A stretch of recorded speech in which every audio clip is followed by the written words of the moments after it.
Good morning, everyone. I was just doing chores this morning, feeding the quails. And there's a lot of nice scriptures about quails. And I noticed my bin here was getting empty. My pot. And they still have spare. That's good.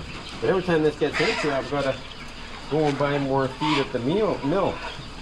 And I was just thinking about a few scriptures. Now I remember back in 2 Kings, there was a woman of the wives of the sons and of the prophets that came unto Elisha, and saying, who would have been the servant of Elijah, that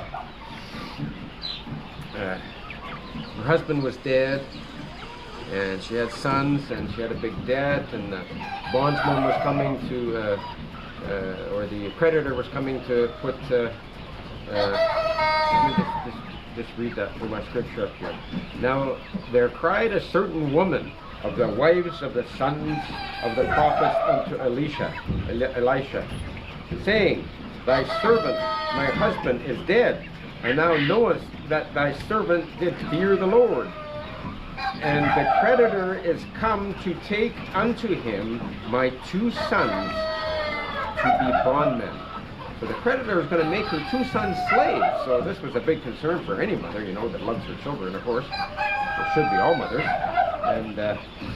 And Elisha said unto her, What shall I do for thee? Tell me, what hast thou in thy house? And she said, Thine handmaid hath not anything in the house save a pot of oil. The only thing she had to eat in the house was a pot of oil. It reminds me when I was in Kazakhstan.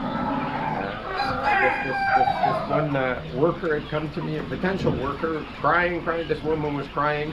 And she had nothing in her house. Her daughter was almost dead. And so I asked my translator and my driver in Kazakhstan in the city of Semipalestine to drive me to her house, and if that was okay with her, ask her. I want to see her house. And she agreed, yeah, come to my house. I went to her house, I went in the cupboards, I said, okay, but look in the cupboard. She says, yeah, there's nothing in the cupboard. She had canisters like sugar, cream and stuff. I opened them all, empty. There was nothing in the house, nothing to eat in the house. And I said, where's your daughter? And she says, oh, in the room over there. So the driver and I went into the room, and my translator, and the little girl was on the bed, and she was so weak and frail, and bones and skin, barely any meat, and you could take her skin and it just stayed up when you squeezed it. Oh, it was all I could do to keep the tears back. And I give the driver the equivalent of about $200. I said, go to the store up there, you fill the car with groceries, and come back. And meanwhile, the translator and I stayed with the woman and her daughter, and I gave the woman a little bit of money to go to the doctor.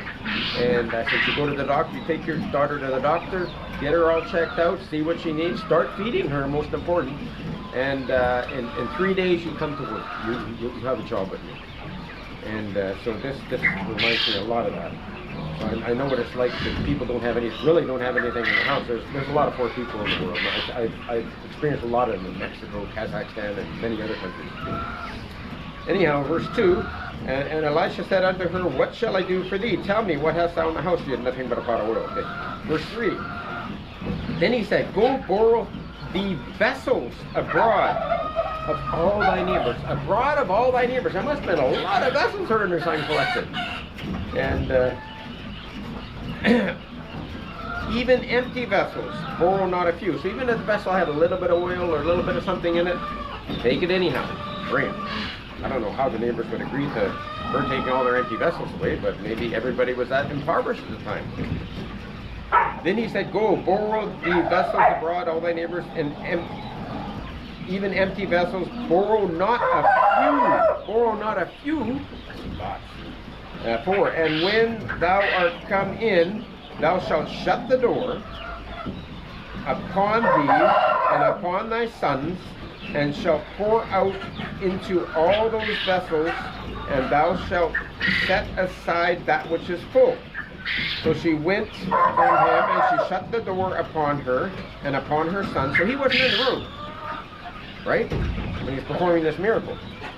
Upon her sons who brought the vessels to her, and she poured out. And it came to pass, when the vessels were full, that she said unto her son, Bring me yet a vessel. And he said unto her, There is not a vessel more. And the oil stayed. In other words, it didn't leak out, the oils were all full. Then she came and told the man of God, and he said, Go, sell the oil, and pay thy debt, and live thou and thy children of the rest. So there's a lot of people with debt, you know. There's ways out of that debt, and there's I was in severe debt at one point too. I was about almost $500,000 in debt, and now I don't have any. That's all the glory to God, and I don't want to have any debt when I die, and because I think there's some problems, especially with stuff like mortgages, because a mortgage actually comes from if it's a French word, and it's a death oath. You really want to take a death oath? Are you being convinced to take a nice low-interest mortgage on your house, you know, to free up money for other things? That's a death oath. Check it out. A mortgage is a death oath. I don't want to be going with that. Okay, then verse 6. And it came to pass that the vessels were full, that she said to her son, Bring me yet another vessel. Okay. Then came and told the man of God, Pay thy debt, and live thou and thy children of the rest.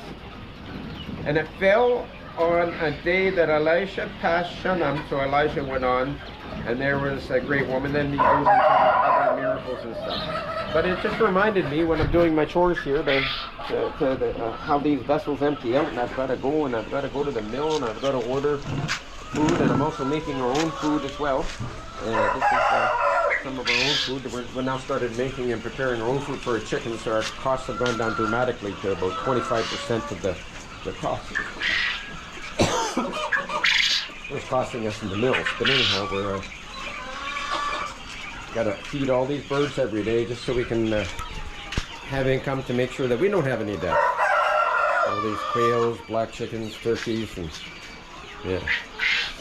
So we're able to get enough eggs to pay some of the main bills here at least, and that's a beautiful start. And that's how you get started. If you can't do nothing, I mean, I'm well aged, and I've just started this as a small business, and it works, and other people are complaining, you know, it's hard to live here and hard to live there, but there's always something you can do, and it's very easy to get started in the quail business or the bird business. All you need is a little bit of wood material and some fertile eggs, and away you go.